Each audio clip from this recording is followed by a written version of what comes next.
All right, welcome everybody. This is Tobin Arthur. I am the CEO of AngelMD, and I'm really pleased and excited this afternoon to have the NeuroNascent team on the line with us, led by Judy, who's going to introduce herself, introduce the company. Judy, I'm going to turn it over to you and maybe just tell a little bit about your background in the company and introduce Scott and Ken. Sure. So I'm Judy Kelleher Anderson, and I'm the founder and CEO of NeuroNascent Inc. And really founded the company basically to find therapeutics that not only protect against neuron loss and age-related disorders, but actually reverse the Alzheimer's, the neuronal loss for the first time.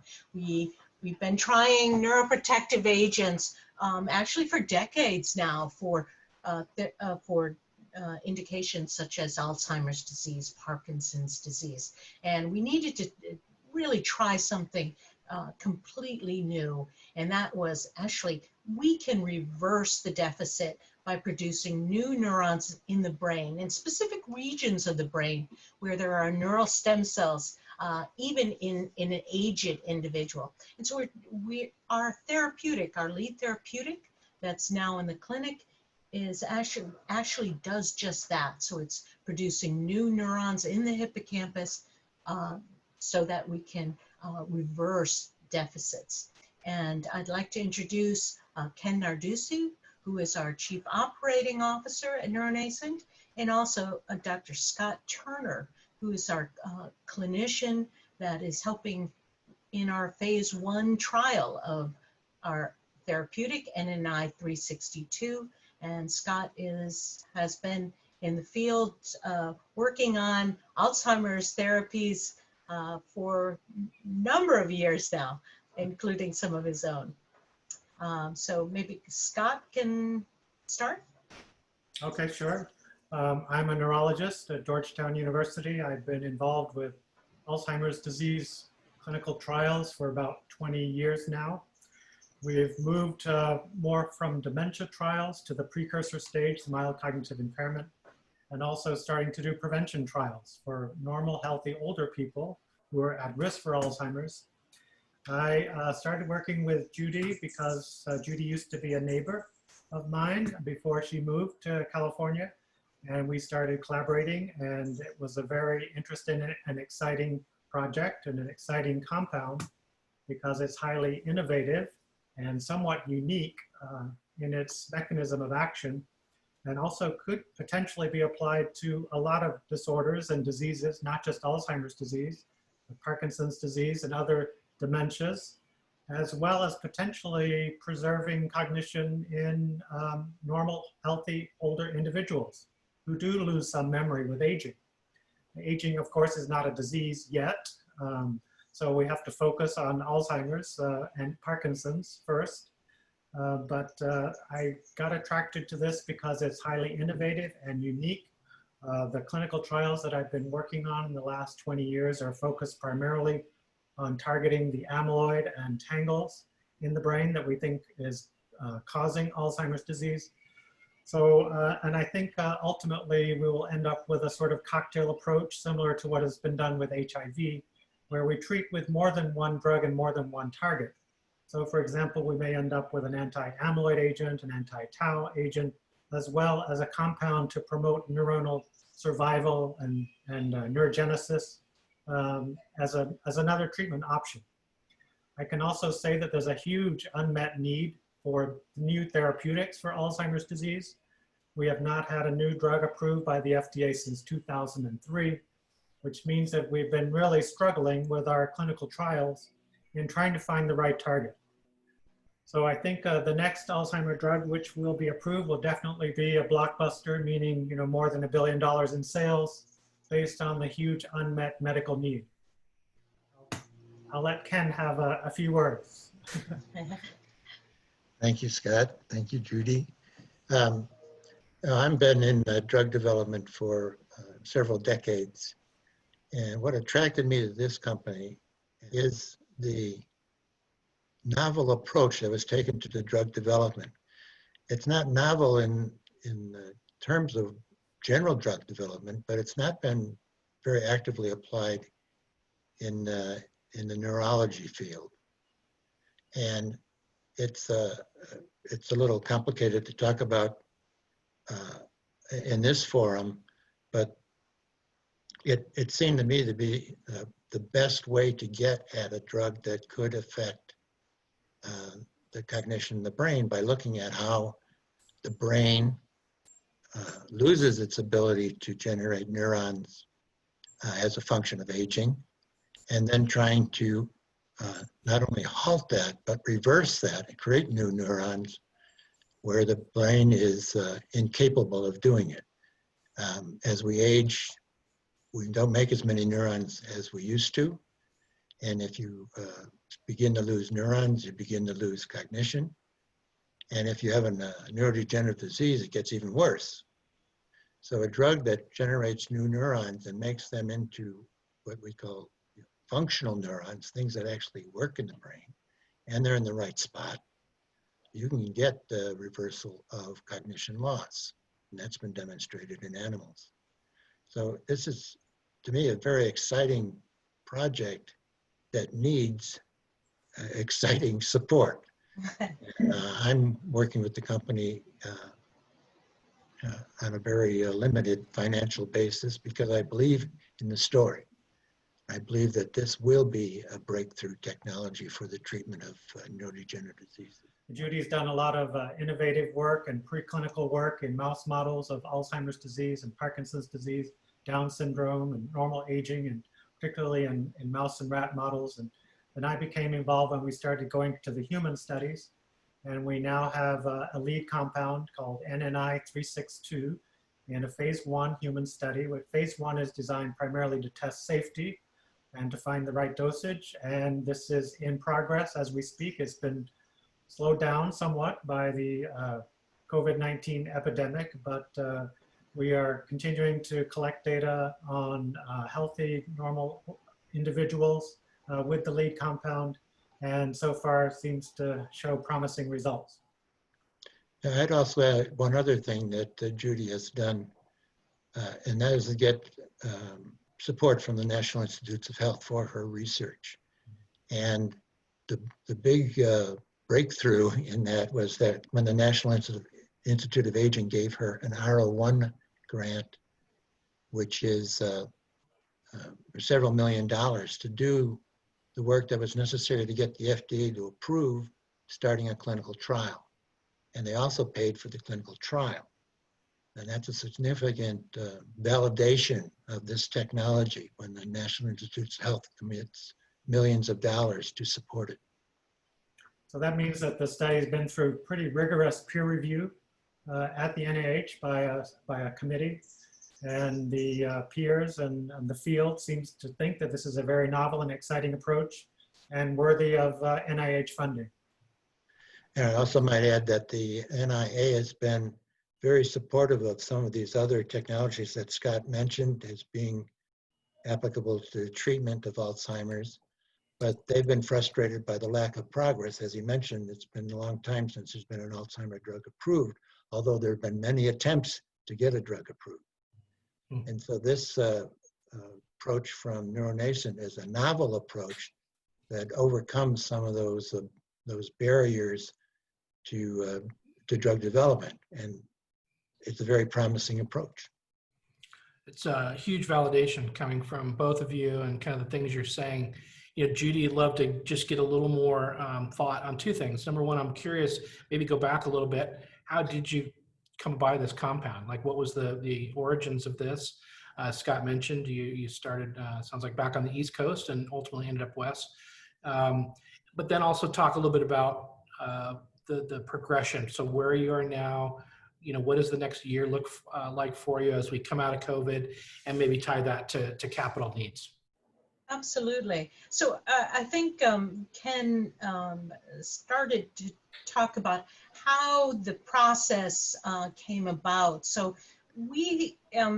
I have a number of decades as well working in drug discovery, specifically for age-related disorders like Alzheimer's disease.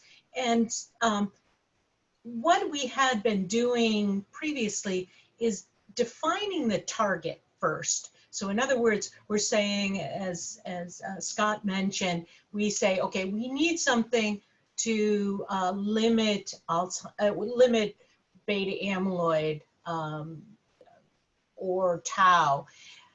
We went at it totally different. We said we really don't know the etiology of Alzheimer's disease. So let's set up a phenotypic screening platform.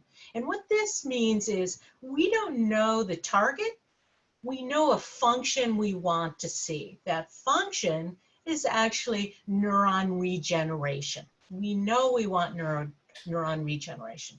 So we took human neuronal progenitor cells and we treated them with novel commercial libraries of compounds. These are novel, they're not patented, they're not already drugs, they're just chemicals. And we said, okay, let's test those against our human neuronal progenitor cells and see which of those compounds, and these can be thousands of compounds, which one of them produces a functioning neuron at the end of the day in culture, in cell culture. And but we also said, because I've been in the drug discovery field for a long time, we said, hey, this has to look like a drug, not just any chemical, because we need to go immediately into animal models. So we ensured that whatever chemicals we were testing could be orally available, could cross into the brain, since the key is to have a brain active agent. And also it should look like a drug, in that it's not going to be toxic as well. So we put all of those criteria together and then only tested those chemicals that fit all of these criteria. And eventually we found those that really did safely promote new neurons to functionality in culture. Now we can move directly into animal models. So that was really nice. We didn't have to go back and say, okay, can we make it oral? Can we get it into the brain? We already worked on that part of it in our kind of a sieve approach to find that final agent. And then we took that agent, again, it was novel. We had our own medicinal chemists that actually tested every compound around it to try to find the best compound to bring into animal testing and eventually into the clinic. So we've done all of that work. It's obviously patented now, so NeuroNascent owns the technology, including composition of matter, which is the strongest IP that you can have. And so we were able to put it in different models, really benchmark models of different disorders. And I think the most important one is an aging model. And I think a lot of people forget that these disorders, the Parkinson's and the Alzheimer's and even Huntington's, a lot of these happen with what I call the comorbidity of aging. And if you're not protecting, if you're not producing new neurons in aging, you'll have you will not see benefit in these age-related neurodegenerative disorders. And that's, it's a long process. We did get funding or support early on from National Institute on Aging to actually move the drug toward the clinic. They supported all of the IND enabling safety testing, so to ensure that it's safe before it goes into the clinic. So that was supported by NIA, and as Ken mentioned now, NIA is supporting the actual clinical trial that Scott is overseeing. I should mention that there's a long history of drugs having clinical benefit without fully understanding the mechanism until later. But Judy now has also done some groundbreaking work into looking into potential molecular mechanisms and actually finding the molecular target of the new drugs. Yeah, that is as Scott mentioned, that's kind of the downside of the phenotypic screening, in that because you didn't choose a target to begin with, you have to then go back and figure out, okay, how exactly is this working? We know it has this function, but molecularly, how is this working? And we have gone back and actually worked that out, and it's a very unique mechanism of action. We're so unique that we could not have chosen that ever as a target. I mean, it would, it chose us basically through the phenotypic screen. So I think people would be surprised to see how unique this process is. And once you look at the mechanism of action, you can also understand why it's so safe as well, and why it can be useful for so many age-related disorders. So I think Scott is absolutely right. That mechanism is so important, and we now have worked that out. You guys have such an interesting story. I mean, you're starting off with a very important space, a growing space. You've got a very unique approach to this. You've got an incredibly experienced team. Paint a picture for us, Judy, of the next year. What's that look like? What kind of capital does the company need? What's next? What can, what's your team looking for, and then what would investors, be looking for as markers of success? Sure. So we're waiting to start back to complete the phase 1A. But meanwhile, we know that in order to get to the next stage, the proof of concept in humans, that we have to run long-term safety in animals. So the phase 1 was just short-term safety, but in however long you're going to test your drug in a human, you have to also test that in two species, animal species. So that's where we need funding. Those can run in the millions of dollars for those long-term safety.